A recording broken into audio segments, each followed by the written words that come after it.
Strategy होनी चाहिए position की, ऐसा मुझे लगता है दिनेश जी। बिल्कुल आपने सही कहा। दर्शक मित्रों, न्यूज टाइम के मंच पर हमेशा हमारा प्रयास ये रहता है कि आपके सामने डोमेन एक्सपर्ट्स को प्रस्तुत किया जाए, वरिष्ठ पत्रकार एडिटर्स हैं उनको प्रस्तुत किया जाए। तो ये गैलेक्सी ऑफ जो जर्नलिस्ट है वो हमारे इस मंच पर हमेशा आते हैं, और बहुत जो क्वालिटेटिव टॉक्स होती हैं और जो खास तौर से गुणात्मक टॉक्स होती हैं उसको आपके सामने उन व्यू पॉइंट्स को पेश किया जाता है। इसके लिए दर्शक मित्रों हमेशा हम आपका धन्यवाद करते हैं कि आप हमारे पैनलिस्ट को हमेशा सपोर्ट करते हैं, और आपकी सपोर्ट की हमें हमेशा ज़रूरत रहती है। इससे पहले कि मैं वरिष्ठ पत्रकार सुनील जी के पास आऊँ, मैं पहले हमारे मित्र आलोक भदौरिया जी आपके पास आता हूँ।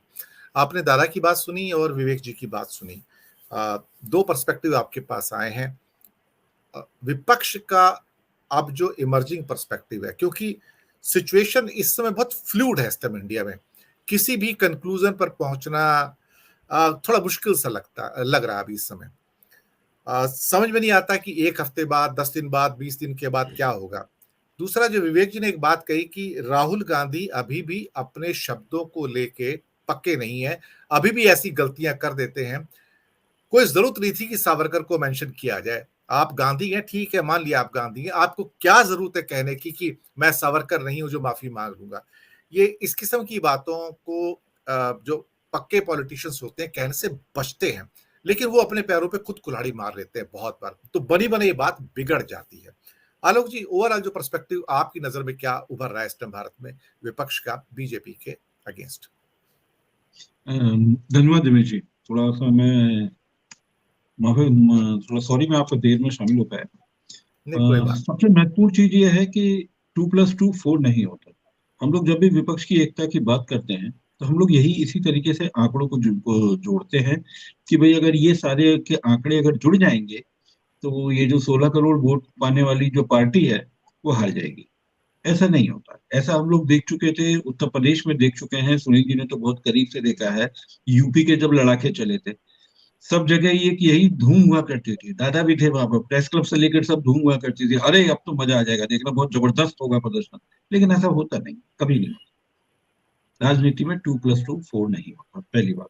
नंबर 2, इस समय राहुल गांधी का जो माहौल बना भारत जोड़ो यात्रा से, आप ये मान के चलिए उन्होंने दो चीजों को प्रमुखता के साथ में उठाया।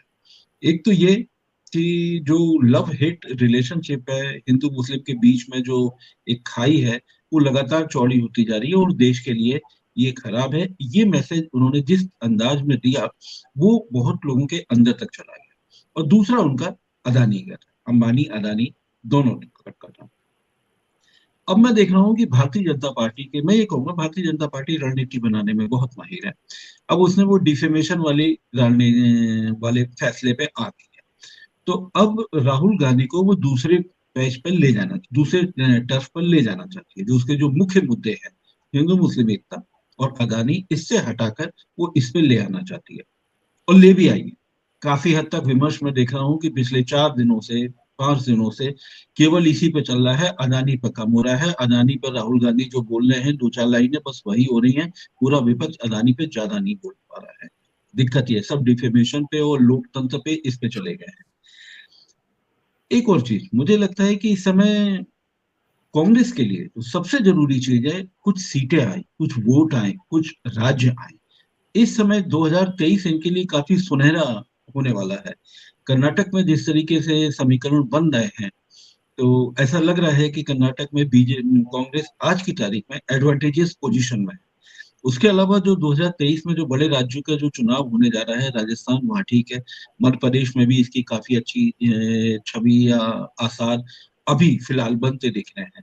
छत्तीसगढ़ में तो है ही, और राजस्थान में भी मजबूती के साथ में आ रहे हैं, क्योंकि वसुंधरा राजे को जिस तरीके से प्रमुखता नहीं दी जा रही है, उससे ऐसा लगता है कि अगर वसुंधरा राजे अगर नाखुश रहती है तो भारतीय जनता पार्टी के लिए सत्ता में वापसी राजस्थान में थोड़ी कठिन तो रहने वाली है।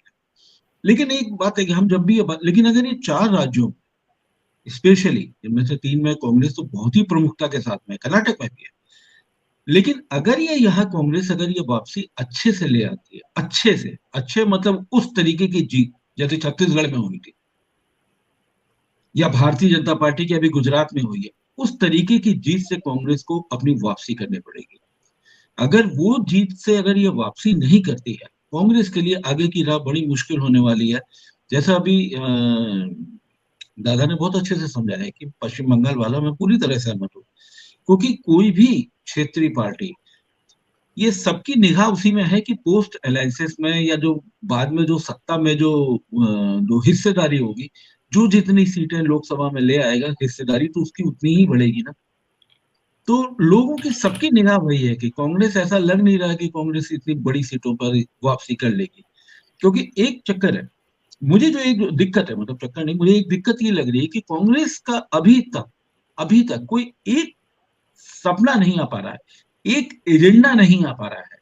केवल अदानी की जांच इतना बड़ा एजेंडा नहीं है कि जो उसको सत्ता में वापसी दिला दे, क्योंकि हम जब भी अगर राष्ट्रीय राजनीति की बात करेंगे तो हमको दो हिस्सों में बात करना पड़ेगा, शहरी मल्टीप्लेक्स, वो मल्टी स्टोरीड वाले शहरी एमएनसी वाले हमको, और एक रिच क्लास, और एक दूसरा रूरल क्लास में। हमको दोनों का एक बंटवारा देखना पड़ेगा। रूरल में आज तक मैं तो यहाँ कई जगह में इधर घूमा हूँ पिछले करीब 20-25 दिनों में, स्पेशली जाहिर सी तौर पर मैं वेस्टर्न यूपी और हरियाणा के कुछ हिस्सों में मैं घूमा, तो मैंने वहां देखा, वहां अदानी के मुद्दे पे कोई ऐसी नाराजगी नहीं दिखाई दी। ऐसी नाराजगी नहीं देखी, अरे इसने तो लूट लिया, एकदम बर्बाद कर दिया अदानी ने, या मोदी ने ये कर दिया, ऐसी नाराजगी नहीं है। ये है, अरे सरकार में रहकर तो सब ऐसे ही करते हैं। तो ये जो नाराजगी वोट में कैसे कन्वर्ट होगी, ये हमको बहुत बड़ा ये एक सवाल है, ये बहुत बड़ी सवाल है। और दूसरी बात, मेरे को एक ऐसा लगा, जैसे पिछड़ों के बारे में मैं वो कल वाला देख रहा था, मुझे अखिलेश का एक बयान बड़ा अच्छा लगा। वो मुझे लगा कि शायद वो आगे चलकर एक दिशा भी देगा और बीजेपी के थोड़े से वार को भूतरा भी करेगा।